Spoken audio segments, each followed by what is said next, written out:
Assalamu alaikum урматтуу ата-энелер, урматтуу туугандар. Бүгүн биз жаш наристелерге Куран жаттатуунун эң жеңил ыкмасы тууралуу токтоло кетмекчибиз.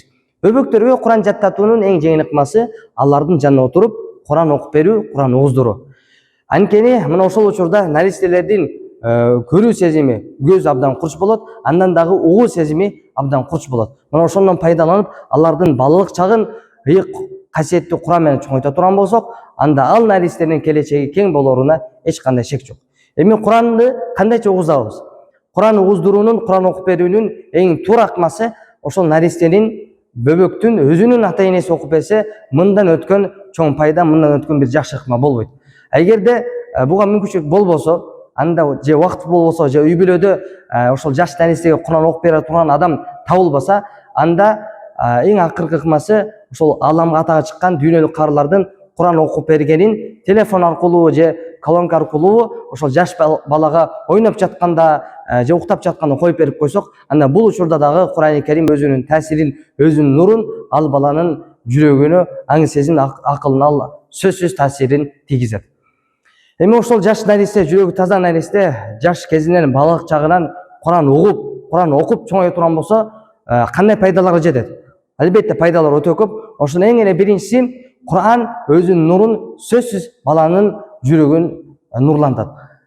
Анткени баланын жүрөгү таза нерсе, жана ошол таза нерсени тез эле өзүнө сиңирип алат дагы, ошол Курандын нуру менен жаш баланын жүрөгү нурланып калат. Жана ошол Куран өзүнүн ичиндеги берекелер, жакшылыктарды ошол жаш баланын жашоосунда, анын үй бүлөсүнө сөзсүз пайда болот.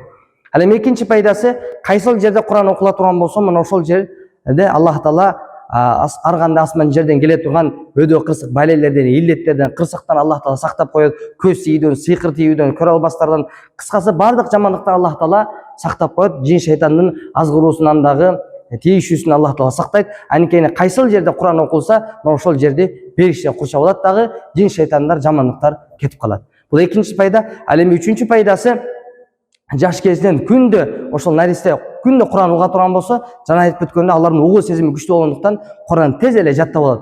Жок эле дегенде жатташына абдан жеңил болот. Ал эми эгер жаш кезинен наристе Курани Керим толугу менен жаттап алса, анда бул наристе иншалла келечекте көптөгөн илимдерди алуусуна, элжерге кызмат кыла турган, ата-энесин сүйө турган, жалпы адамзатты туура жолго баштай турган бир илимпоз, алым кары болушуна эч кандай шек жок. Мына ошондуктан урматтуу туугандар, өз балдарыбызды, наристелерибизди, неберелерибизди, инилерибизди алар жаш деп койбостон, жаш кезинен аларга Куран жаттатуунун аракетин кылыш керекпиз. Негизи ислам тарыхында, дүйнө тарыхында эң жаш кезинен Куран жаттаган бул Суфьян бин Уяйна деген чоң алым өткөн. Бул алым 3 жашында эле Курани Керим толук баштан аяк жаттап койгон. Мына ошол жаш кезинен жаттагандык үчүн өз заманында теңдеш жок алымдардан болгон. Мына ошондуктан урматтуу туугандар, жаш балдарга ар кайсы мультфильмдерди же болбосо ар кайсы музыкаларды жана башка нерселерди коюп берген ордуна аларга Куран окуп берсек, аларга Куран угуздурсак, анда ал бала келечекте жана айтып өткөндөй